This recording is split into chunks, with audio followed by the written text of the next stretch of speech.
लंबे प्रतीक्षा काल के बाद वो समय आ गया है जिसका इंतजार था। उत्तर प्रदेश सब इंस्पेक्टर की जो परीक्षा प्रस्तावित थी उसकी तारीख आ गई है। वो 12 नवंबर से 2 दिसंबर के बीच में होगी और 3 दिसंबर का दिन रिजर्व के रूप में रखा गया है, जैसा कि हम सभी जान रहे हैं। इसमें 400 अंक की परीक्षा होगी। 160 प्रश्नों के उत्तर हमें देने होंगे। प्रत्येक प्रश्न 2.5 अंक का होगा, इतना हम जान रहे हैं। सारी परीक्षाओं में अब सामान्य हिंदी, आपके फंडामेंटल लॉ और जीके, जीएस, आपका मेंटल एटीट्यूड टेस्ट, ये सारी परीक्षाओं में थोड़े बहुत हो गई है। और ये सब इंस्पेक्टर की परीक्षा है। सब इंस्पेक्टर पुलिस विभाग की एक बहुत ही अहम पोस्ट है, एक अहम पद है। इस पे सिलेक्शन होने के बाद एक जो परिवीक्षा काल है आपका, वो खत्म होने के बाद जो जिला प्रमुख हैं वो आपको थानाध्यक्ष जैसी महत्वपूर्ण जिम्मेदारी से आपको सम्मानित करेंगे, महत्वपूर्ण जिम्मेदारी मिलेगी। और सब इंस्पेक्टर पे यदि आप थानाध्यक्ष नहीं भी बनते हैं तब भी सब इंस्पेक्टर एक बहुत ही इम्पोर्टेंट पद है। जितने मुकदमे लिखे जाते हैं लगभग 75% उनकी विवेचना सब इंस्पेक्टरों के द्वारा की जाती हैं। बाकी और इंस्पेक्टर और कुछ मामलों में, कुछ विशेष अपराधों में डिप्टी एसपी महोदय द्वारा भी की जाती हैं। अधिकांश विवेचनाएं सब इंस्पेक्टर के द्वारा की जाती हैं। कार्यकारी बल की, मतलब पुलिस विभाग की एक बहुत ही रीढ़ मानिए सब इंस्पेक्टर को। तो जो हम विवेचना करते हैं उसका बाद में विचारण के समय वो हमें सत्यापित करना पड़ता है, जो एविडेंस हमने कलेक्ट की है माननीय न्यायालय के समक्ष। तो जब हमारी लिखी हुई केस डायरी को माननीय न्यायालय में जब प्रस्तुत किया जाता है, माननीय न्यायालय के समक्ष जब वो केस डायरी पहुंचती है, तो माननीय न्यायालय हमसे ये अपेक्षा करता है कि हम हर क्षेत्र में एक अच्छी खासी जानकारी रखते हैं। तो जब हम किसी मेडिकल के संबंध में माननीय न्यायालय के समक्ष कोई अपना तथ्य प्रस्तुत करेंगे तो माननीय न्यायालय हमसे ये उपधारणा करेगा कि इन्हें मेडिकल की सामान्य से अच्छी जानकारी होनी चाहिए। और जिस क्षेत्र में हम जो भी प्रस्तुत करेंगे उससे हमसे ये उम्मीद की जाएगी कि हमें उसको अच्छी जानकारी है उस विषय वस्तु की।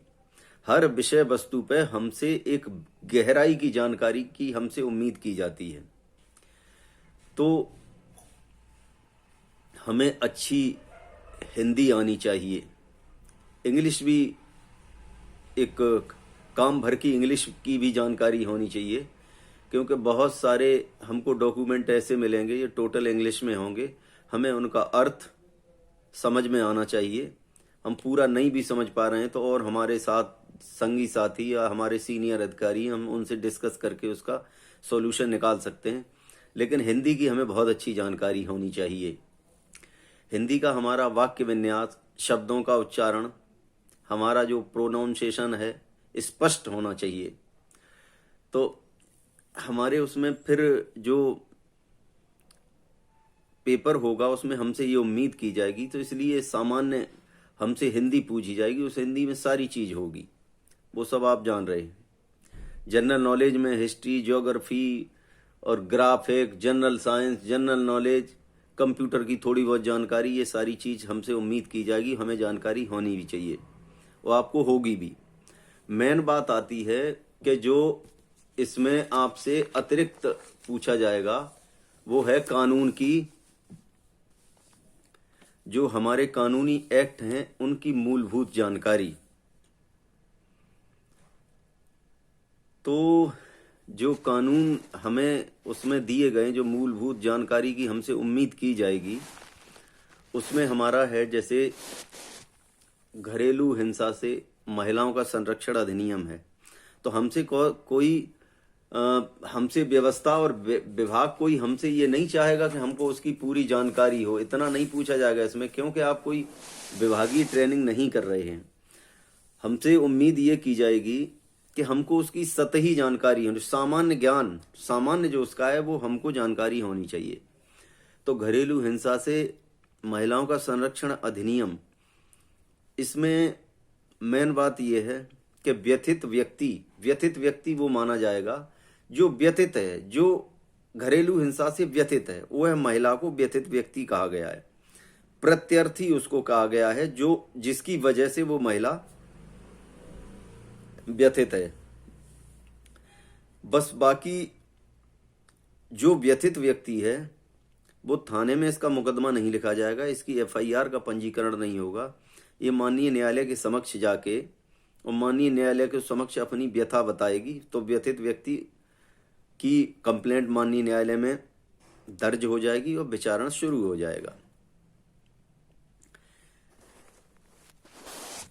तो घरेलू हिंसा में इतना ही पूछा जाएगा आपसे कि व्यथित व्यक्ति कौन है, प्रत्यर्थी कौन है, क्या इसका थाने में मुकदमा लिखा जाएगा या माननीय न्यायालय में कंप्लेंट की जाएगी। मैट्रिक्स अंतोष क्या है? मैट्रिक्स अंतोष वो है जो माननीय न्यायालय किसी प्रत्यर्थी पर अधिरोपित करता है किसी व्यथित व्यक्ति को प्रदान करने के लिए, उसको कहते हैं मैट्रिक अंतोष। इससे ज्यादा बहुत कुछ आपसे नहीं पूछा जाएगा। अब आएगा जुवेनाइल जस्टिस पूछा गया है। जुवेनाइल जस्टिस में पूछा जाएगा कि जुवेनाइल किसको माना जाएगा, उसकी कितनी उम्र अपराधी की होनी चाहिए जिसको जुवेनाइल माना जाएगा। कोई भी बालक जिसने अपनी 18 वर्ष की आयु पूरी नहीं की है, वो अगर कोई अपराध करता है तो वो जुवेनाइल माना जाएगा। उसको विधि विरोधी बालक कहा जाएगा। अपचारी बालक या विधि विरोधी बालक, उसको अभियुक्त कभी नहीं कहा जाएगा। ये छोटी छोटी जो सामान्य सी बातें हैं, ये इन एक्टों की ये पूछी जाएंगी। बाकी कोई बहुत क्योंकि आप विभागीय नहीं कर रहे हैं, जब आपका सिलेक्शन हो जाएगा, आप ट्रेनिंग कर रहे हो, तो विस्तार से जानकारी आपको उस समय दी जाएगी। अभी केवल सतही ज्ञान आपसे जानकारी की अपेक्षा की जाएगी, विभाग के द्वारा, व्यवस्था के द्वारा, शासन के द्वारा, और जो ये आपकी भर्ती प्रक्रिया के द्वारा। Schedule caste and schedule tribes prevention act, अनुसूचित जात एवं अनुसूचित जनजाति अत्याचार निवारण अधिनियम, इसमें आपसे पूछा जाएगा तो आप केवल इसमें धारा 3(1) द और ध और धारा 4, अगर इस एक्ट के अधीन कोई अपराध किया गया है और कोई लोक सेवक उसको ठीक से डील नहीं कर रहा है, उसमें उसकी दुराचार सिद्ध होता है, उसके द्वारा अपने कर्तव्यों का निर्वहन सही नहीं किया गया है, तो उस पर धारा 4 अधिरोपित होगी SC/ST एक्ट की। और बाकी आपको धारा 3(1) द और ध इतना याद कर लें, इससे ज्यादा नहीं पूछा जाएगा इस परीक्षा में। बाकी आप जब सिलेक्ट हो जाएंगे तो आपसे पूछा ही जाएगा।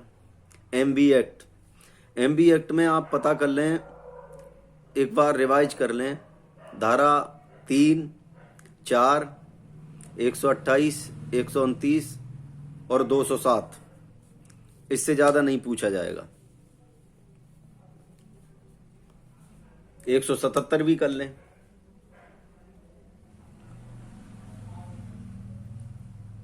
और इसके अलावा वाइल्ड लाइफ प्रोटेक्शन एक्ट है, जिसमें पशु में सारे पशु आते हैं। स्तनपायी जितने पशु हैं, आपके जलचर हैं, थलचर हैं, उनके बच्चे हैं, वो सब आते हैं। और पशु वस्तु में पशुओं के शरीर से या उनके शरीर के किसी भाग से कोई बनाई गई चीज, वो पशु वस्तु में आती है। तो ये इसमें पूछा जा सकता है। अच्छा, ह्यूमन राइट 1993 में आया था। जो मानवीय गरिमा के खिलाफ जो भी काम किया जाता है वो सब ह्यूमन राइट में आता है। कोई भी ऐसा काम नहीं किया जाएगा, ह्यूमन राइट में बताया गया है, जो मानवीय गरिमा के खिलाफ हो। ठीक है। तो राष्ट्रीय मानवाधिकार आयोग है, उसके बाद राज्य मानवाधिकार आयोग है, इनकी सन पूछी जा सकती है। राष्ट्रीय मानवाधिकार आयोग के अध्यक्ष प्रधानमंत्री होते हैं, आप जानते ही हैं। और बाकी जो उनके आयोग होता है जिसमें किसी व्यक्ति के मानवाधिकारों का हनन होता है तो वो उनको आवेदन करते हैं। मानवाधिकार आयोग को ये अधिकार है कि उसकी जांच करे और जो सरकार की जितनी व्यवस्थाएं हैं उनमें से किसी का उपयोग कर सकता है। अगर उसको लगता है कि किसी ने उसको आवेदन किया है तो वो उस संबंधित संस्था को, किसी भी संस्था को, वो चाहे तो पुलिस को, डीएम को, एसपी साहब को या जिसको भी निर्देशित कर सकता है कि इस संबंध में हमें जांच करके उपलब्ध कराएं। साइबर क्राइम कंप्यूटर, मोबाइल या जितनी भी इलेक्ट्रिक संसाधनों के द्वारा कोई अपराध किया जाता है उसे साइबर क्राइम कहते हैं। तो साइबर क्राइम में ये हो गया कि जो भी इलेक्ट्रॉनिक आइटम हैं, इलेक्ट्रॉनिक संसाधन हैं या उससे जुड़े संसाधन हैं, उनके माध्यम से जो अपराध होगा वो साइबर क्राइम में आएगा। साइबर क्राइम के लिए एक अलग से वीडियो दिया जाएगा, वो थोड़ा बड़ा एक्ट है। तो बाकी आईपीसी, जैसा हम जानते हैं कि आईपीसी मौलिक विधि है। आईपीसी के अलावा मेजर एक्ट में सीआरपीसी और एविडेंस एक्ट होता है। वो हमारी जो है प्रोसीड्यूरल या एडजेक्टिव लॉ कहते हैं उसको। और जो आईपीसी है, आईपीसी को बोलते हैं मौलिक विधि होती है हमारी, सब्सटेंसिव लॉ। तो आईपीसी में बहुत ज़्यादा नहीं पूछा जाएगा। जो आपके, मेरे विचार से जो आपके अपवाद की धाराएं हैं 96 से लेके 106 तक, उसके एक बार दोहरा लेने की ज़रूरत है। बाकी 302, 376 ये जो बड़ी धाराएं हैं और 354, आप इनको एक बार नज़र मार लें। और 106 से 96 से 106 तक ये अपवाद की धाराएं, इनको एक बार देख लें।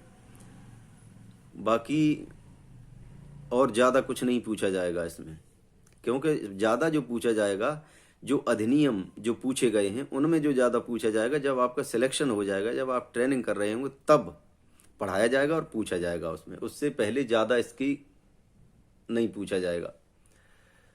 अब प्रिवेंशन ऑफ करप्शन एक्ट, उसमें केवल आप धारा 7 और धारा 13 ये पढ़ लें, इतने से आपका काम हो जाएगा।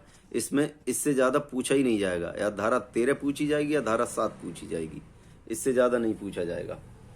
NSA, national security act, national security act की भी FIR नहीं होती है। जब कोई राजद्रोहात्मक ऐसे कार्य करता है जिससे देश की अखंडता को, एकता को, या समूहों में आपस में इतनी बेमशता बढ़ जाती है और ऐसे काम होते हैं कि जिससे लोग डर के अपने बाजार नहीं खोलते हैं, उनमें एक भय का माहौल हो जाता है, तो पुलिस उस व्यक्ति के खिलाफ NSA की कार्रवाई करती है। NSA की कार्रवाई में जो उसके अपराध किए हुए रहता है वो इकट्ठे किए जाते हैं। इकट्ठे करने के बाद वो बनाए जाते हैं, उनका सबका एक विवरण तैयार किया जाता है। विवरण DM साहब के यहाँ जाता है, फिर एक एडवाइजरी बोर्ड होता है, वो एडवाइजरी बोर्ड में जाता है। एडवाइजरी बोर्ड जो लखनऊ में बैठता है, वो एडवाइजरी बोर्ड उसको देखता है। अगर लगता है कि इसके अपराध NSA के अधीन आने के योग्य हैं तो उसको अप्रूव कर देता है, नहीं तो वो खारिज हो जाता है। ठीक है, राष्ट्रीय सुरक्षा अधिनियम के तहत जो कार्रवाई होती है। RTI, जो हम कोई भी सूचना मांग ले, अच्छा इनकी सन और याद रखनी है आपको, कौन एक्ट किस सन में प्रभावी हुआ। RTI के तहत हमें लगता है कि हम किसी भी विषय पर हम कोई सूचना मांग सकते हैं किसी विभाग से, तो उसमें धारा 6 के अनुसार हम 10 रुपए का ड्राफ्ट लगाते हैं और कोई सूचना मांग लेते हैं। धारा 8 के अनुसार हमें RTI एक्ट ये बताता है कि जो राष्ट्रीय सुरक्षा से संबंधित हैं या किसी कोई व्यक्तिगत इन्फॉर्मेशन है या हमारी आर्थिक नीति से संबंधित है या जिससे लोक न्याय, लोक हित पर दुष्प्रभाव पड़ेगा या किसी की पर्सनल जानकारी है, तो इन चीज़ों से, इन तथ्यों पर अगर ये लगता है कि जिसने सूचना मांगी है उसको आवश्यकता नहीं है, तो इन तथ्यों को ध्यान में रखते हुए सूचना देने के लिए बाध्य नहीं है। धारा 8 के अनुसार ज़्यादा से ज़्यादा आपसे इस परीक्षा में ये पूछा जाएगा कि आरटीआई एक्ट की कौन सी धारा के तहत सूचना देने के लिए बाध्य नहीं है। इस तरीके का सवाल पूछा जा सकता है। बहुत गहराई में एक्ट के अंतर्गत नहीं जाया जाएगा।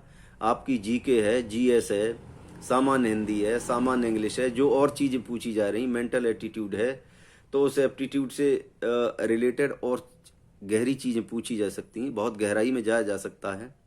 मैथमेटिक्स पूछा जाएगा आपसे, तो इसमें ज़्यादा गहराई में नहीं जाएगा। इसमें आपको सतही जानकारी होनी चाहिए। Land reform and land acquisition act माने भूमि सुधार और भूमि के अधिग्रहण से संबंधित जो कुछ पूछा जा सकता है आपसे। Income tax act, income tax से संबंधित कुछ पूछा जा सकता है। इनकम टैक्स संबंधित के कौन सी राशि ऐसी है जो इनकम टैक्स से मुक्त है, कौन से ऐसे कार्य हैं जो जिन पे आयकर नहीं देना पड़ता। जैसे कृषि है, खेती से जो आय होती है वो इनकम टैक्स से मुक्त है, उस पे आयकर नहीं देना होता। ग्रेच्युटी है, ईपीएफ है, जीपीएफ, ईपीएफ जो है, जो सेवानिवृत्ति पर जो कर्मचारियों को जो धन मिलता है वो है। ये सारी चीजें आयकर से मुक्त हैं। तो ये है एक्ट की सतही जानकारी जो आपसे पूछी जा सकती है। बहुत विस्तार से आपसे इनके अंदर अभी नहीं पूछा जाएगा।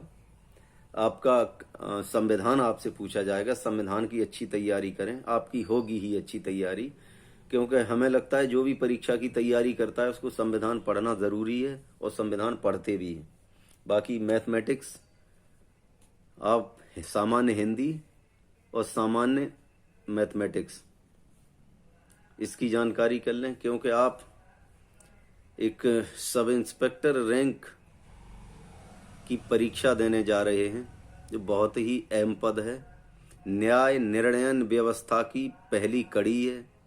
बहुत बड़ा न्यायी व्यक्ति हो सकता है सब इंस्पेक्टर, यदि न्याय देना चाहे तो आप ये अपने दिमाग में रख के तैयारी करिए कि मुझे न्याय व्यवस्था का एक बहुत अहम पद पे जाना है और मुझे उसमें सिलेक्शन होना है और मुझे फिर जन सामान्य की सेवा करनी है और उनको प्राथमिक न्याय देना है। जय हिंद।